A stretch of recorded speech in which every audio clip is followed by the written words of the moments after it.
Everyone. Welcome back to my channel cyber with Abi. இன்னைக்கான வீடியோவில் active directory பற்றி பார்க்கலாம்.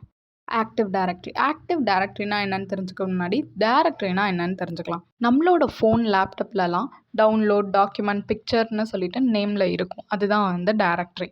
டைரக்டரிங்கிறது லைக் ஒரு கண்டெய்னரில் நம்ம எப்படி நிறைய திங்ஸ் போட்டு ஸ்டோர் பண்ணி வச்சுக்கிறோமோ அந்த மாதிரி டைரக்டரியில் நம்மளோட ஃபைல்ஸ் அண்ட் நம்மளோட டேட்டாஸ்லாம் நம்மளால் ஸ்டோர் பண்ணி வச்சுக்க முடியும். டைரக்டரி சர்வீஸ் ஆன ஆக்டிவ் டைரக்டரி டொமைன் சர்வீஸில் நம்மளோட ஆர்கனைசேஷனோட டேட்டாஸ் ஆப்ஜெக்டாக ஸ்டோர் பண்ணி வச்சுக்கலாம். அந்த டேட்டாவை நம்மளோட நெட்வொர்க்கில் இருக்க யூசர்ஸ் அண்ட் அட்மினிஸ்ட்ரேட்டர் ஆக்சஸ் பண்ணுற மாதிரி மேக் பண்ணுறது தான் ஆக்டிவ் டைரக்டரி டொமைன் சர்வீஸ்.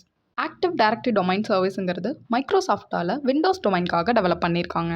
இது யூஸ் பண்ணி சென்ட்ரலைஸ்டு மேனேஜ்மெண்ட் மூலயமா நம்மளோட ரிசோர்ஸஸை ஆர்கனைஸ் பண்ணி நம்மளால் ஆக்சஸ் பண்ணிக்க முடியும். ஆப்ஜெக்ட்டுங்கிறது ஒரு சிங்கிள் எலமெண்ட் தான். அது வந்து ஒரு யூஸராக இருக்கலாம், குரூப், ஒரு அப்ளிகேஷன், டிவைஸ், டொமைன்னு என்னவா வேணாலும் இருக்கலாம். இந்த ஆப்ஜெக்டோட டீட்டெயிலை தான் நம்ம ஏடியில் ஸ்டோர் பண்ணுறோம். ஆக்டிவ் டைரக்டரியுமே லைக் டேட்டா பேஸ் மாதிரி தானே இருக்குது. நம்ம ஏன் இதை யூஸ் பண்ணுறோம் அப்படின்னு பார்த்தீங்கன்னா, ஆக்டிவ் டைரக்டரி அத்தன்டிகேஷன் சர்வீசஸை ப்ரொவைட் பண்ணுது. நம்மளால் user account, computer, network resources எல்லாம் ஈஸியாக ஆர்கனைஸ் பண்ணி மேனேஜ் பண்ணி யூஸ் பண்ணிக்க முடியும். நம்மளுக்கு தேவைப்படுற டைமில் ஆத்தரைஸ்டு யூசர்ஸால் மட்டும் நெட்வொர்க் ரிசோர்ஸஸை ஆக்சஸ் பண்ணிக்க முடியும். இப்போ நம்ம ஒரு ஆர்கனைசேஷன் வச்சுருக்கோம், நம்மக்கிட்ட நிறைய யூசர்ஸ் இருக்காங்க. நான் சென்ட்ரலைஸ்டாக இருந்து என்னோடய மொத்த ஆர்கனைசேஷனில் இருக்க யூசர்ஸையும் மேனேஜ் பண்ணணுங்கிற இடத்துல நம்ம ஆக்டிவ் டைரக்டரி யூஸ் பண்ணலாம். ஏடியில் LDAP lightweight directory access protocol use பண்ணியிருக்காங்க. இது மூலயமா நம்மளோட நெட்வொர்க் வழியாக இன்ஃபர்மேஷன்ஸை ஈஸியாக நம்மளால் ஆக்சஸ் அண்ட் மெயின்டைன் பண்ண முடியும். இதுதான் அத்தன்டிகேஷன் பர்பஸ்க்காக கெர்ப்ரோஸ் அத்தன்டிகேஷன் ப்ரோட்டோக்கால் வந்து யூஸ் பண்ணியிருக்காங்க. டிஎன்எஸ் ஆல்சோ யூஸ் பண்ணியிருக்காங்க. ஆக்டிவ் டைரக்டரியில் இருக்க டாப் லெவல் கண்டெய்னருக்கு பேர் தான் ஃபாரஸ்ட். ஃபாரஸ்ட்டுக்கு உள்ளாடி இருக்கிறதெல்லாம் டொமைன்னு சொல்கிறோம். டொமைனுக்குள்ளே இருக்கிறதெல்லாம் ஆர்கனைசேஷனல் யூனிட். இது வந்து லாஜிக்கல் மாடல்னு சொல்கிறோம்.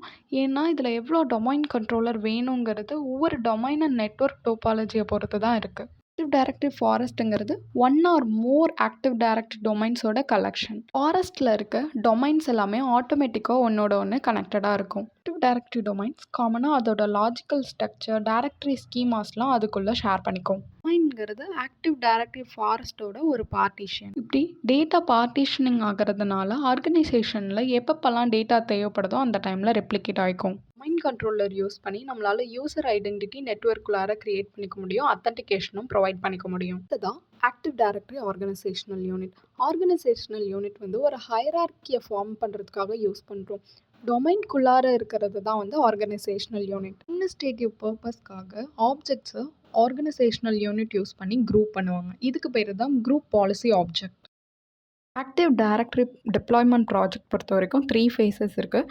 Design phase, deployment phase, operation phase. Design ஃபேஸுங்கிறது ஒவ்வொரு டிவிஷனும் எப்படி இருக்கணுங்கிற மாதிரியான லாஜிக்கல் ஸ்ட்ரக்சரை டிசைன் பண்ணுறது தான் டிசைன் ஃபேஸ். அடுத்ததான் டிப்ளாய்மெண்ட் ஃபேஸ்.